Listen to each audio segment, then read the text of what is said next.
some time for questions, and you've been very patient with me so far. As a President of the United States, if you want to cut the head off Saddam Hussein, you're not going to get me to send young men and women of the United States. I will personally lead. I'm a soldier. I know what I'm talking about. Bill Clinton does not. George Bush does not know, because in the period that he served, I think it was a relatively short time, he was the youngest ensign in the history of the Navy to fly an airplane. That's good. But I have been a field grade officer in combat. I've served on the Army General Staff. I've been a head of congressional relations in the Office of the Secretary of Defense. There are things worth fighting, bleeding, and dying for, all of them within the boundaries of the United States of America. If Congress wants to declare war, I'm going to personally lead all 535 of them, wherever it is they want to go.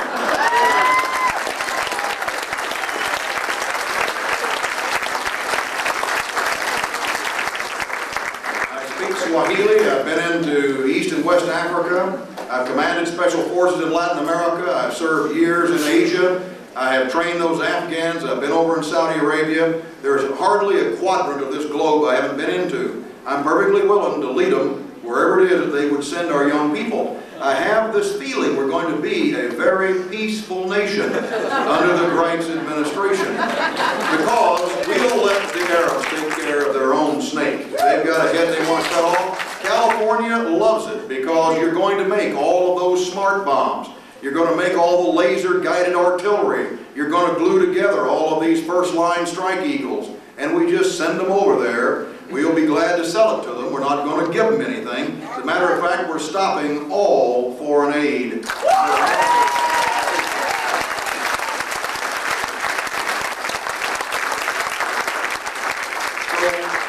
Those are the things that the Perot people in San Jose got excited about. As a matter of fact, they only gave me 20 minutes to speak. My wife didn't think it was possible. In my blessing, it didn't say anything about me being succinct or short. It just said you'll be given an ability to discern the times, and you're given a gift to speak in words that people will understand. They didn't say how many words I was going to have to speak before I got a feeling that you knew what I was talking about.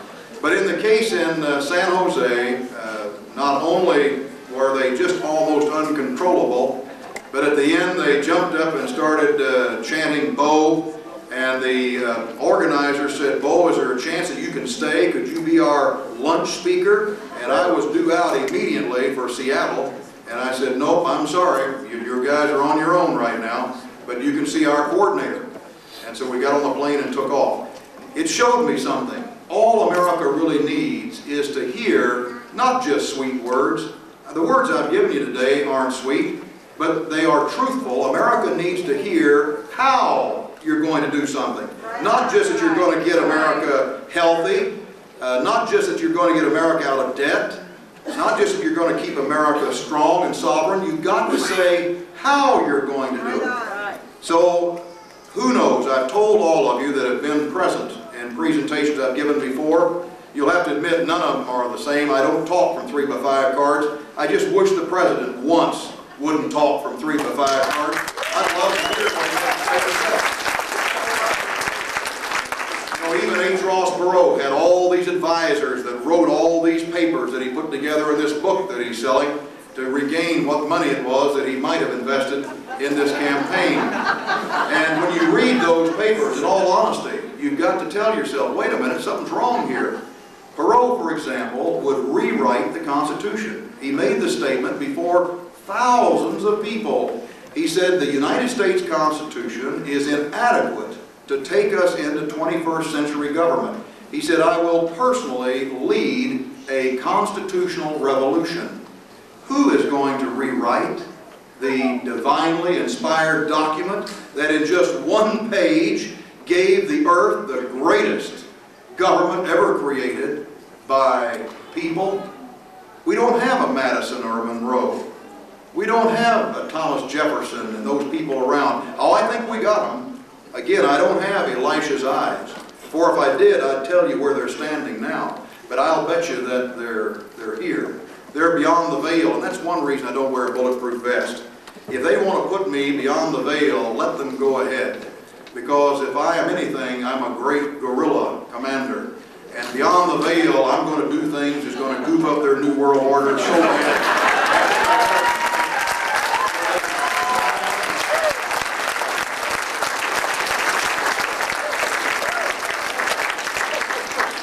So we've had angels, and when I said that I don't have the eyes of Elisha, it's not that I haven't seen angels, because I have. And if my grandmother has anything to do with guardian angels, I don't have any worry at all. She was my best friend. My dad was killed in World War II. Some idiot said that I made a Nazi salute when I came down from the hill. You better be prepared to go out and odd man with me, because my dad was taken by those who wear or wore a swastika.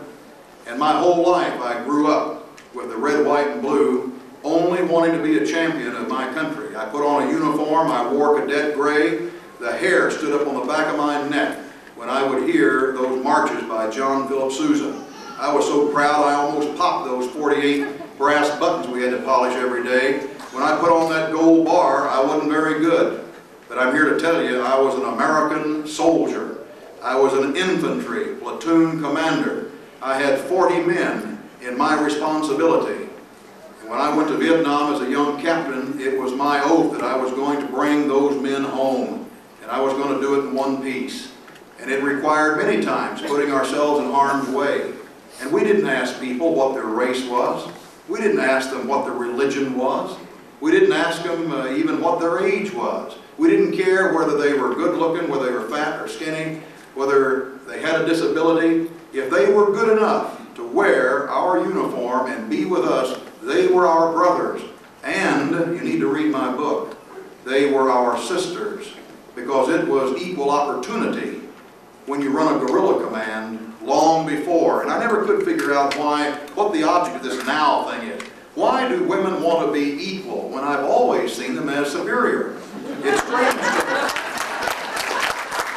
But they have equal opportunity, because Special Forces does have a lot of very unique requirements. You need to read the book to see what I'm talking about. I've had some of my very best people have been Asians. I have 2 Amerasian children, Michael and Melody. Anyone that wants to call me racist, anyone that wants to call me a Nazi, if you do it to my face, you're going to take a chance. Because you see, I spent from 64 to 69 in Vietnam. I am certifiably, probably with post-stress syndrome. I could get away once with almost anything, I believe. Be very careful. The fact is that the media already had their story written. Their story was that the Weaver family were white, racist, they were a hate group, they were part of the Christian identity that thought that if you weren't white, you were a mud person. They were part of the neo-Nazis. They had them all labeled up. And it just didn't turn out the way they had written the story. Because now the Weavers came off as Weavers, not as corpses.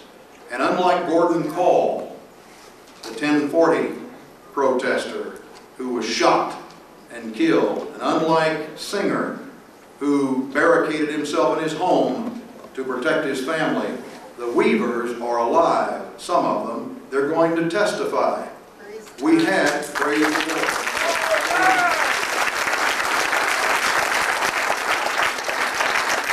Even as we had an Escobedo, and even as we had a Miranda that told the law enforcement, wait a minute, you cannot do this. Even if a man doesn't know his rights, you have to warn them, the people that you might arrest. Even though a person may not know their rights, you cannot just break into their home or look in their automobile unless you have a proper warrant.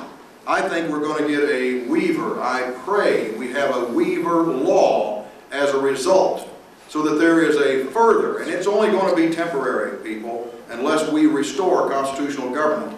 But it could be that Vicki Weaver was called by our Father. It could be that little Sammy needed to give up his life. Boy, if you knew what happened with Sammy Weaver. You know, they have a garden, they had their own chicken coop. They had a pet chicken named Rocky, as a matter of fact. I accused the FBI of eating Rocky because Rocky would come to you anytime you called the chicken. As a matter of fact, Rocky was a female, a hen. So when you called Rocky, boy, here she'd come. And the last day I called for Rocky, and Rocky didn't come. But I did see this chicken farm over there, and I accused the FBI of having one of their people squashed into a chicken suit and was trying to keep surveillance on the cabin playing as Rocky. Infiltrator. Fell down there, kind of black and nasty looking. At any rate, on the Friday, when this thing started, the Weavers had 3 dogs. 2 of them were hunting dogs because they had their gardens, they had their chickens, but they got meat from the deer and elk that frequent that area. I took my wife up there and showed her. It's beautiful. The only way to get there is on a logging road. Randy was a logger. All the way to the top. It takes a 4-wheel drive to get up there. It's only 1 lane. And once you get up there, they have their little cabin they built with their own hands. The whole family put it together. It's only 24 feet by 30 feet, but it's theirs. Randy said it cost them $5,000. Now, in the wintertime, it gets pretty tough because they didn't have running water. They didn't have electricity. They used oil lamps, and they had an outhouse. See, I couldn't get Claudia. I can live 50 miles from nowhere, but I couldn't get her up on the Weaver Mountain, I can tell you for sure. But these people just wanted to be left alone. And is it un-American not to have a 7-Eleven within walking distance of your home? I mean, almost. It's almost against the law, isn't it? But the Weavers thought it was a deer that day. That's what both of them testified to. When the family dog, when he took off down the logging trail barking, they thought that he had, because he does it many times, that he had detected a deer. So Sammy was not a big boy. You get some 14, 13, he was 13, just about to be 14. You get some of these boys that are bigger than I am when they're 14. Sammy was a little person. So was Vicky Weaver. As a matter of fact, Randy, when I hugged him the last day, he got his arms around me and says, "Bo, you sure are big." I think he realized then, boy, how come I would open my door to somebody like this that could maybe just get their arms around me. But I think he knew that I loved him as a person and as a brother. And as you do to the least of them, so you do to me. Doesn't it say that in the scriptures? No doubt, Randy Weaver is no hero. He put his family in harm's way. But you know something? He's a human being. And more than that, he's an American citizen. And that day when that dog took off, little Sammy grabbed a 30-06 and took out the door, and right behind him was Kevin. Kevin was building a cabin. I saw it. He had it done, except he didn't have the roof on. It was about a quarter mile from where the Weavers lived. So Kevin was staying with the Weavers while he built his own cabin out of logs. It looked just like a little log, Lincoln log home you put together. And right behind him was Randy, the dad. Well, as Sammy rounded the bend going downhill, there were 6 figures in camouflage wearing helmets and breastplates with their faces blackened, carrying assault rifles, and they started shooting the dog. Now, this dog was trained to draw water in the winter when times were pretty tough up there, up the hill from the well. There was a spring about 100 yards away, and the dog would go down and pull the sled with the water up. This was a family friend. At 13 years old, when I was a boy, my best friend was named Smokey, other than my grandma. If you would have gotten away as Smokey, I would have shot at you too. These marshals, he screamed out, "Stop it, you're killing my dog!" And he fired his rifle in their direction. They had M16s on automatic. They hit him with 1 round in the arm, it spun him around, and he started to run back up the hill. Just about that time, Kevin saw that he had just come around the same bend, and they had killed the dog, and Sammy was running back up past him, and they shot him right square in the back, and he dropped and fell dead at Kevin's feet. Kevin took off back up the hill, and immediately, as soon as they got up there, what would you have done if you would have been Vicky? She said, "We're going back right now and get Sammy." And Kevin said, "There are 6 people down there in camouflage with automatic weapons." And she said, "It doesn't make any difference. We're going down now." And so the mom got in the lead, and they went back down that hill. Now the press, you see, put out this report They said the marshals were under a pin down for 8 hours. That's absolute garbage. Immediately, 15 minutes later, they went right back down that hill. There was no one there. They picked up the body of Sam and took Sammy back to the top of the hill. They placed his remains in a white sheet and then put his body in a little shed that was about 10 good steps from the cabin. They called it a birthing room. Vicki Weaver, 8 months before, had birthed her baby by herself with just her daughters. Boy, they were, you talk about hard, like woodpecker lips. But is there any law against that? It's a little strange. They put his body in there. Nothing else happened. That was noontime on Friday. Saturday, the 2 dogs that had been tied, their hunting dogs, started barking. And so Sarah, 16, and Randy and Kevin went outside. While the 2 of them looked around, Randy said, I just wanted to check on my son's body. I just wanted to kind of say goodbye for the last time.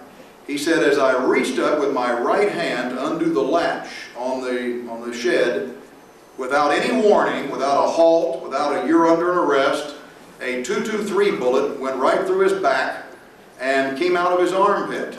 He turned around and said, everybody get back in the house.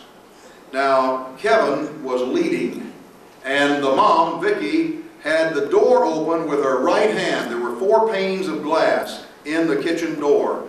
She had the door open with her right hand. She had a leashaba in her left arm, and Kevin was in first. Right behind him was Sarah, a sniper's bullet from 50 feet, a .308 caliber. We know all this now because of the defense's discovery.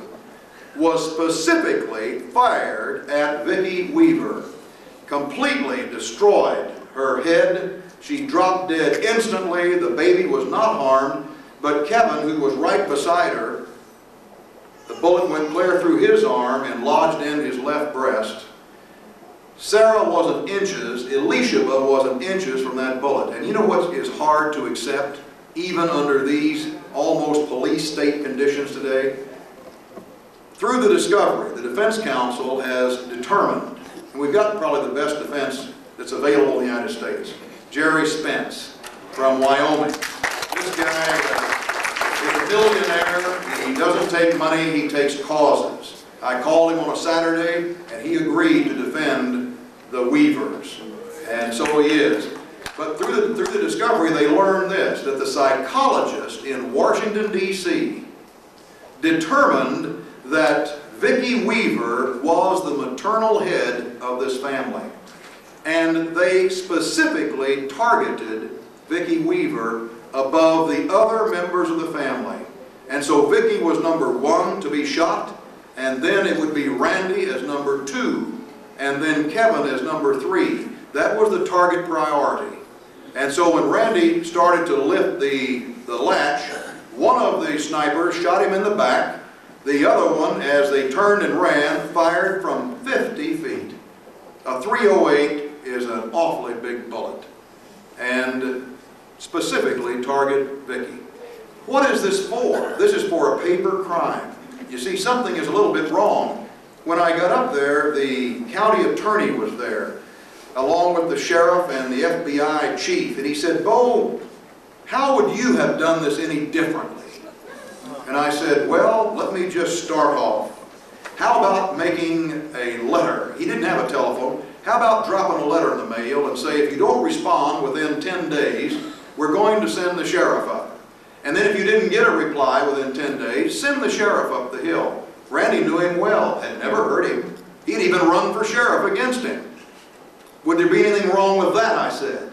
Well, nobody had much to say. I said, if that didn't work, then go ahead and send marshals up there, but put them in normal marshal's uniform with great big gold badges. Let them have a bullhorn. When they get to the edge of his property, say, Weavers, we're United States Marshals.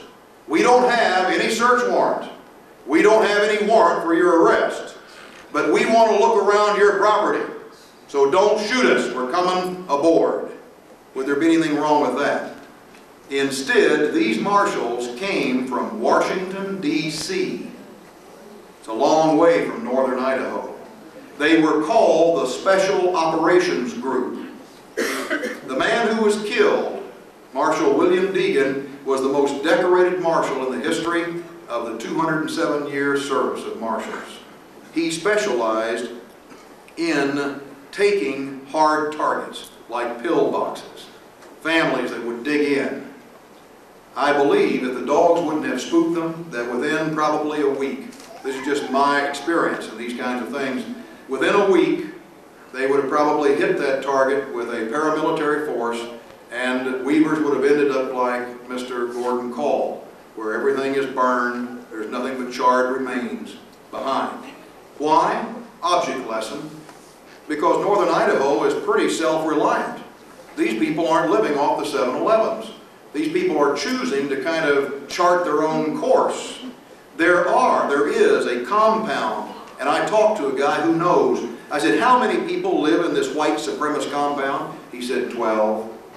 There are 12 people that have themselves within an Aryan Nation compound about 60 miles from where Weaver lives. Now, Weaver is no hero, friends, but did he deserve to have an atom bomb dropped on him? I mean, by marshals? It could have happened to any of us. You see, the BATF even got the address wrong, I think just yesterday, the person from the television channel said. So when they knock on your door at 3 o'clock in the morning, if they bother to knock, it might not even be the right address. You've just got to have yourselves prepared. That's why that I believe we've got to restore this nation now. It's why Jack McLamb would be head of the FBI, because Jack is a peace officer and he knows the Constitution. Here's how we're going to do it. You see, can we do it right now? I mean, because if you have to admit, let's say you went 360 degrees and you met 100 people and you said, are you going to vote for Bo Gritz? What's 99 of them going to say? Say, who's Bo Gritz? Right. So what I've always said is this. We do everything we can do because we have to do that as the stewards. Once we have done everything we can, we put the rest of it in the hands of the Lord. We don't want to do anything that would not be God's will. At least I don't want to have anything to do with it. And if it's meant to happen, then it will happen. I've always said we've got to work hard to get on the ballot. Now we're going to be on the ballot as a write-in or as a principal on the ballot in 47 states, it looks like. And so